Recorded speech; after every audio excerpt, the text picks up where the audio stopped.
on. I won't be on here for very long because I really don't feel good.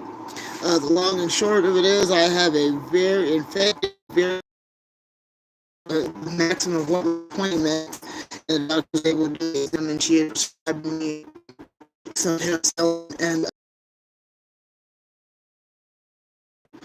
tablet per day for 2 days. So please pray for me that I heal quickly. Hold on. Mm-hmm. Oh, there we go. Okay. So I have to take the antibiotics for 10 days, 4 pills a day, and I'm hoping that it will start to get better by at least tomorrow. You know what I mean? And I mean, last night it wasn't too bad, but there was some discomfort in my tooth, which is normal for me. I mean, that's just the way it's going to be until I get my 5 extractions done.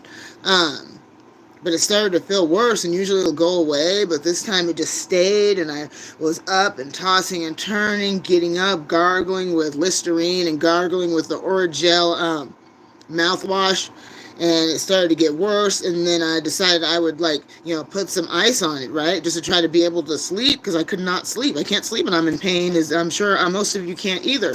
um, Oops. So I ended up putting some ice on it, and then I laid down, and I'd like drift off, and I'd wake back up, and then I would feel my face, and it's like, oh wow, wait a second, that wasn't there before. So it progressively got bigger and bigger throughout the night, and I mean, it hurt so bad. Um, I've had 4 kids, and I would take that labor pain any day over the way this felt this morning. I mean, it's horrible. And like I said, please pray that I heal quickly and that I can get the ball rolling with the oral surgeon, because I have to have 5 extractions. I think that's something that's probably going to happen um, maybe mid to late January, maybe February. We'll see. Prayers for that too. Let me see if maybe I can read a little bit of the book. It's called Forgiving What You Can't Forget. I've been reading it. I've already made it to chapter 4. So I'll read a couple of paragraphs, and then I have to go. I must separate my healing from others' repentance or lack thereof. My ability to heal cannot be conditional on them wanting my forgiveness, but only on my willingness to give it. And I have to separate my healing from any of this being fair.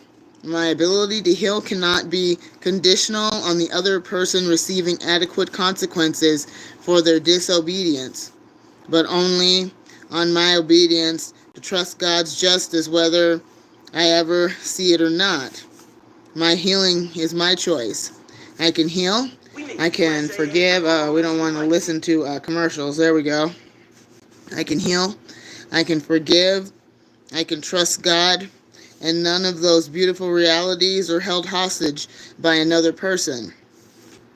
Healing will take time, but I must move forward toward it if I ever hope to get there.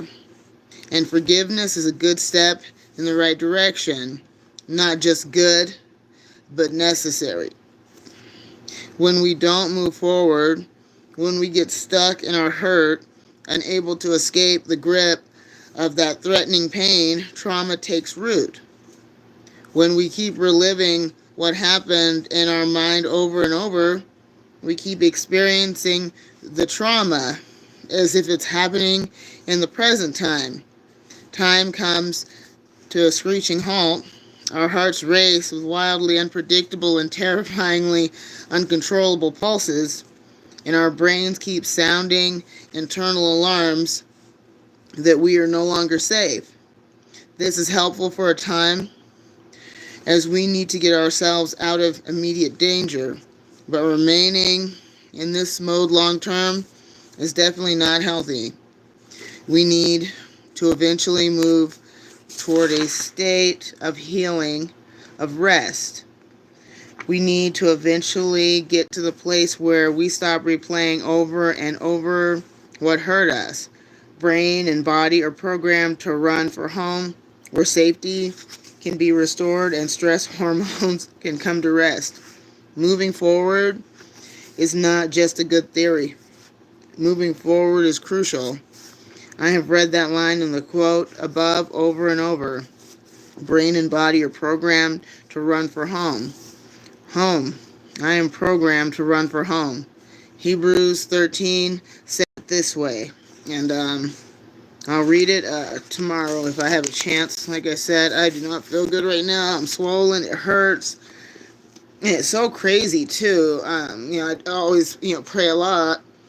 Pray for comfort and for healing and for peace, and for God to take away my anxiety and fear about a situation like this, because it's very painful and I was very worried, and then I'm going back to that negative place. So what was I doing? I was like being one of those feeling sorry for herself type of people, just standing there just crying my eyes out in the waiting room thinking, oh, if I hadn't have done drugs and if I hadn't have done this and that, I wouldn't be in this situation. Which clearly I've missed the point of all the things that I've accomplished since I've been clean and sober. You know what I mean? So I was told to grow up and be grateful for who I am now, for the people that I have in my life, and for everything that I have. And sometimes it's hard to see positive when you're reaping the rewards of your own misdeeds. This is a natural consequence for having used methamphetamines. And it's weird how some people, they will use drugs for years and they never end up having any issues with their teeth. Here I used drugs for like a total of 4 or 5 years, then 5.5 years clean and sober off everything, and now all of this is happening. So it's a natural consequence, and it's just something that has to be taken care of. And like I said, prayers would be greatly appreciated. Yeah. And also those of you who aren't addicted to anything, who are clean and sober, who've never tried anything, please keep it that way. Please stay clean and sober. And not just because I say so, but because it's good for you to not put a bunch of poison in your body and act a fool. We can catch these people when they're young and haven't succumbed to peer pressure. That'd be a glorious day, wouldn't it be? Okay, so I have to go. I hope you all have a wonderful evening. God bless you. If you haven't subscribed to this channel, please do. It's free.